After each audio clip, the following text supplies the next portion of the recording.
ഗവർണറുടെ നയപ്രഖ്യാപന പ്രസംഗം ഈ വർഷം നടന്നതല്ല, അതിന് മുൻപിലുള്ള കാര്യങ്ങളൊന്ന് ആലോചിച്ച് നോക്കി. എന്തെല്ലാം നടന്നിട്ടുണ്ട്. ഗവർണർ വായിക്കില്ല എന്ന് പറയുക, വരില്ല എന്നറിയിക്കുക, വന്നാൽ വായിക്കില്ല എന്ന് പറയുക, വായിച്ചുകൊണ്ടിരിക്കുമ്പോൾ ചില ഭാഗങ്ങൾ വിട്ടുകളയുക. ആ വിട്ടുകളഞ്ഞ ഭാഗമൊക്കെ പ്രസംഗത്തിൻ്റെ ഭാഗമാണ് എന്ന് ഗവൺമെൻറ് അസംബ്ലിയിൽ തീരുമാനമെടുക്കുക, അസംബ്ലിയുടെ തീരുമാനമാക്കിയിട്ടെടുക്കുക. അത് ശരിയല്ല, ഞാൻ വായിക്കാത്ത ഭാഗം അതിൽ ഉൾപ്പെടുത്താൻ പാടില്ല എന്ന് ഗവർണർ നിയമസഭയെ അറിയിക്കുക. നിയമസഭ തീരുമാനിച്ചത് നിയമസഭാ തീരുമാനമാണ്, അതിനെ മറികടക്കാൻ ആർക്കും അധികാരമില്ല എന്ന നിലപാട് സ്വീകരിക്കുക. ഇതൊക്കെ ഒരു തരം യുദ്ധമായിരുന്നല്ലോ. എന്തിന്? നമ്മുടെ നാട് കേരളം RSSന്റെ അജണ്ടയ്ക്ക് കീഴടങ്ങില്ല. കേന്ദ്ര ഗവൺമെൻറ് കാണിക്കുന്ന ഫെഡറൽ തത്വങ്ങൾക്ക് വിരുദ്ധമായ നടപടികൾ അംഗീകരിക്കില്ല. ജനാധിപത്യ വ്യവസ്ഥയെ അംഗീകരിച്ചു പോകണം. ഇതായിരുന്നു നമ്മുടെ നിലപാട്. ഇപ്പോഴോ ആദ്യത്തെ നയപ്രഖ്യാപനം ഒരക്ഷരം ഗവർണർക്ക് വിയോജിപ്പുള്ളതില്ല. എന്ന് പറഞ്ഞാൽ കേന്ദ്ര ഗവൺമെൻറ്റിനെതിരെ വാക്കിലോ നോക്കിലോ സൂചനയില്ല. എല്ലാം ഭദ്രം.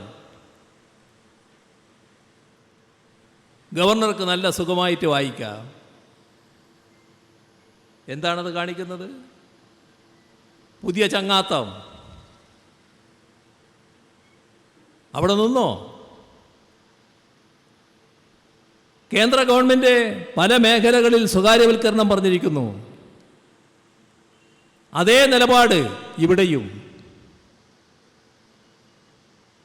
ബജറ്റ് വന്നപ്പോൾ അത് കൂടുതലാകുന്നു. കേന്ദ്ര ഗവൺമെൻറ് അതേ നിലപാടിൽ പോകുന്നു. കേരളത്തോട് കാണിക്കുന്ന അവഗണനയെക്കുറിച്ച് പോലും ഒരു വാചകമില്ല. പിന്നേതാ അജണ്ടകൾ ഓരോന്നായിട്ട് പുറത്തു വരുന്നു. വിചിത്രമല്ലേ? വഖഫ് ബോർഡ്. വഖഫ് ബോർഡ് എന്നത് സ്റ്റാറ്റ്യൂട്ടറി ബോർഡാണ്. ഞങ്ങൾ 2016 അധികാരത്തിൽ വരുമ്പോൾ അന്നുണ്ടായിരുന്ന വഖഫ് ബോർഡ് അതിന് മുൻപിലുള്ള UDF ഗവൺമെൻറ് നിശ്ചയിച്ച വഖഫ് ബോർഡായിരുന്നു. ഞങ്ങളൊരു അസ്വസ്ഥതയും കാണിച്ചില്ല. ആ വഖഫ് ബോർഡ് തുറന്നു, കാലാവധി പൂർത്തിയാക്കി. കാലാവധിക്ക് ശേഷം പുതിയ ബോർഡ് വന്നു. ഇപ്പോൾ ഈ കഴിഞ്ഞ നിയമസഭാ തെരഞ്ഞെടുപ്പിന് മുൻപ് കേന്ദ്ര ഗവൺമെൻറ് ഒരു നിയമം കൊണ്ടുവന്നു. വഖഫ് ബോർഡിൽ അമുസ്ലിങ്ങൾ വേണം. നമ്മുടെ രാജ്യത്ത് പല മതങ്ങളുണ്ട്. ആ പല മതങ്ങൾക്ക് മതത്തിൻ്റേതായ സ്ഥാപനങ്ങളുണ്ട്. ആ സ്ഥാപനങ്ങളെല്ലാം നടത്തുന്നത് ആ മതവിശ്വാസികൾ തന്നെയാണ്.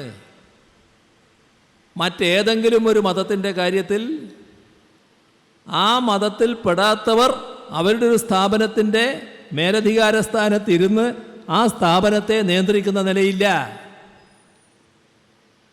ശക്തമായി ഇടതുപക്ഷം അതിനെ എതിർത്തു. മതനിരപേക്ഷ ശക്തികൾ അതിനെ ചോദ്യം ചെയ്തു. കേരള നിയമസഭ ഏകണ്ഠമായി പ്രമേയം അംഗീകരിച്ചു. ഇത് ശരിയല്ല, തെറ്റാണ് എന്ന് പറഞ്ഞുകൊണ്ട്. ഞങ്ങളുടെ കാലയളവിൽ ആ ബോർഡിൻ്റെ കാലാവധി തീർന്നു. ബോർഡിൻ്റെ കാലാവധി തീർന്നപ്പോൾ ഞങ്ങൾ ചെയ്തത് എന്താ? ബോർഡ് വരണമല്ലോ, നിയമം വന്നു കഴിഞ്ഞു. നിയമത്തെ ചോദ്യം ചെയ്ത് കേസ് സുപ്രീം കോടതിയിൽ കിടക്കുന്നുണ്ട്. കേരള ഗവൺമെൻറ്റും അതിനെതിരെ സുപ്രീം കോടതിയെ സമീപിച്ചിരിക്കുകയാണ്. ഏത് ഗവൺമെൻറ്? പഴയ ഗവൺമെൻറ്, LDF ഗവൺമെൻറ്. പക്ഷേ ബോർഡ് ഇവിടെ പുനഃസംഘടിപ്പിക്കണം. ഞങ്ങളെന്ത് ചെയ്തു? ഈ പറഞ്ഞ അതേ രീതിയിൽ ബോർഡ് പുനഃസംഘടിപ്പിച്ചില്ല. അമുസ്ലിമിനെ ഒഴിവാക്കി നിർത്തി. അമുസ്ലിമിനെ ഉൾപ്പെടുത്തണമെന്നാണ് നിയമം. അമുസ്ലിമിനെ ഒഴിവാക്കിയാലും കുഴപ്പമൊന്നുമില്ല. കാരണം ബോർഡ് യോഗം ചേരാൻ കോറമാണ് ആവശ്യം. ആ കോറം നിലവിലുണ്ടാകും. അപ്പോൾ അമുസ്ലിങ്ങളെ ഒഴിവാക്കി ബോർഡ് പുനഃസംഘടിപ്പിച്ചു. ആ ബോർഡ് പ്രവർത്തനവും തുടങ്ങി. ഭംഗിയായിട്ട് പ്രവർത്തിച്ചു വരികയാണ്. പുതിയ ഗവൺമെൻറ് വന്നു. എന്താ അവർ സ്വീകരിച്ച സമീപനം?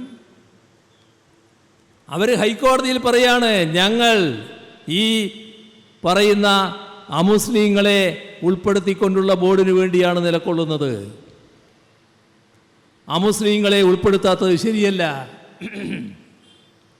ആ ബോർഡിനെ പ്രവർത്തിപ്പിക്കാൻ അനുവദിക്കരുത്. ഞങ്ങൾ പുനഃസംഘടിപ്പിച്ചോളാം. ഈ പറയുന്ന അമുസ്ലിങ്ങളെ അടക്കം ഉൾപ്പെടുത്തിക്കൊണ്ട് ഞങ്ങൾ ബോർഡ് പുനഃസംഘടിപ്പിക്കാം. എന്താണ് ആവശ്യം? ഇവിടെ ഒരു ഭരണസ്തംഭനമില്ലാലോ.